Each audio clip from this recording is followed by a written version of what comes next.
Sean Sewell with Engearment.com in our wonderful mountains of Colorado to show you the brand new Patagonia Nano Air Ultralight Pullover. That's right, newly released. This is the pullover version of everybody's new favorite, the Ultralight. In this video, I'll go over the features, the functionality, compare it to the Ultralight hoodie as well as the Ultralight Hybrid, because a lot of you are probably wondering how they compare and what the differences are. It'll be a fun one. Let's get into it.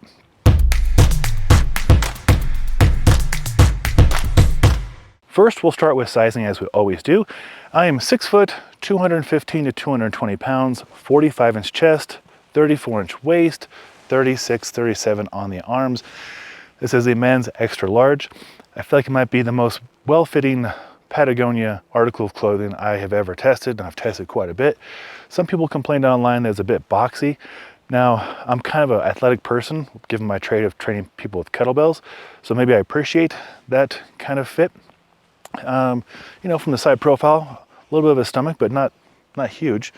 But it fits me really, really well. It's just like you put on your favorite lightweight sweatshirt and you forget about it.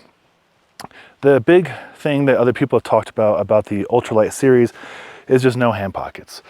And I agree. I think the function case here is you're gonna be climbing, you're gonna be mountain biking, you're gonna be hiking, you're gonna be backpacking, you're gonna use it as a layering system, you're gonna be using things where you won't need hand pockets. But if I'm telling the truth, I also use it for casual use, going to get groceries, date night, walk the dog, at the gym, and I use hand pockets all the time. Even when I'm doing backcountry travel, like splitboarding, I'll often stick a sandwich in one pocket, maybe a pair of gloves in the other one. Very functional. Can you get to the hand pockets all the time on all the clothing? No, but is it nice to have that option? It is. But maybe in generation 2, if that happens, Yvonne, just take my credit card, put it on my tab, I'll buy a half dozen of them, because this is miraculous comfort across such a wide range of motions and wide temperatures and wide situations. I use it as a layering piece, as I just mentioned. I'll often use it with just a t-shirt. Right now, a 150 weight t-shirt, and then I have this, and then I would put under a shelf. It's snowing hard if I'm out there snowboarding or skiing, or under a warmer jacket if I'm more static in a sporting event, outdoor concert, camping, hanging out with my dog in the snow, that you can layer up to the heat. But for active use, which is probably what you're here for, climbers, mountain bikers, hikers, backpackers, backcountry skiers, splitboarders, this is amazing for that. Previously, I was raving about the Patagonia Nano Air Hybrid, and I have been, and I still do, for two main reasons. It has hand pockets, I'll show you here in a second, and it has 40 grams of that active insulation called Fullrange insulation, whereas the Ultralights only have 20. They have the same face material with I think 40 CFM of breathability. So it's not windproof. It'll block some wind, but wind will go through it, which is designed to dissipate the sweat and moisture off you and your person so you can get back to doing active stuff. Most of the active stuff I use it for are pretty high output activities. Splitboarding, climbing, hiking, things where you're ascending a mountain and then descending a mountain. Not a whole lot of slow stuff. So I don't mind that the air can kind of come through and help keep me regulated temperature-wise, not cold, regulated. And 20 grams of insulation I find works really well for temperatures about like 25 degrees Fahrenheit and up for active use. When it's 25 degrees and lower, I opt for the hybrid because it has twice as much insulation. And then its benefit, it has the R1 air in the back panel here, and of course the hand pockets.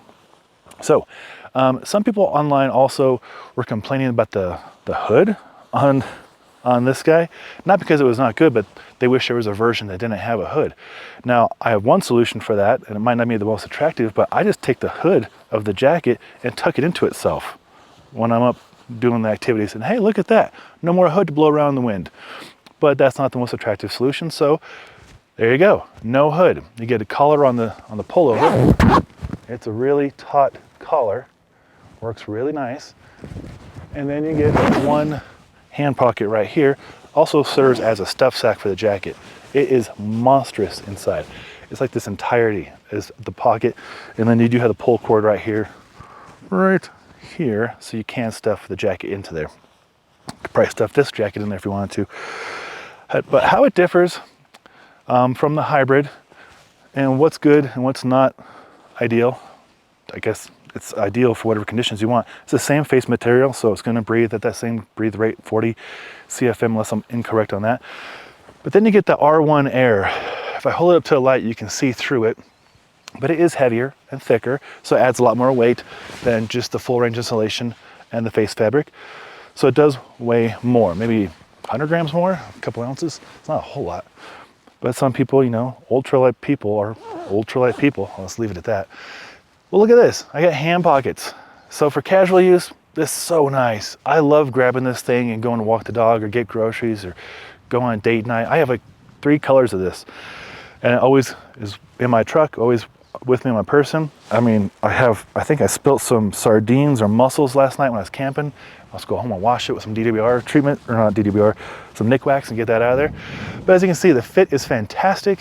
Much like the Ultralight, it's a nice trim fit. Arm length is good. You can see right here where the R1 air panels are to dissipate heat. It's just a fantastic jacket. Really good for casual use, obviously, lounging around, but really good for active use. This has been my go-to for a couple of seasons now, for split boarding, for hiking, fishing, under the waders, walking the dog, anything really. Again, hand pockets making it clutch. All right, hopefully seeing the Nano Air Hybrid compared to the Nano Air Ultralight Pullover and the Nano Air Ultralight Hoodie has been helpful. If it has, a thumbs up, be appreciated.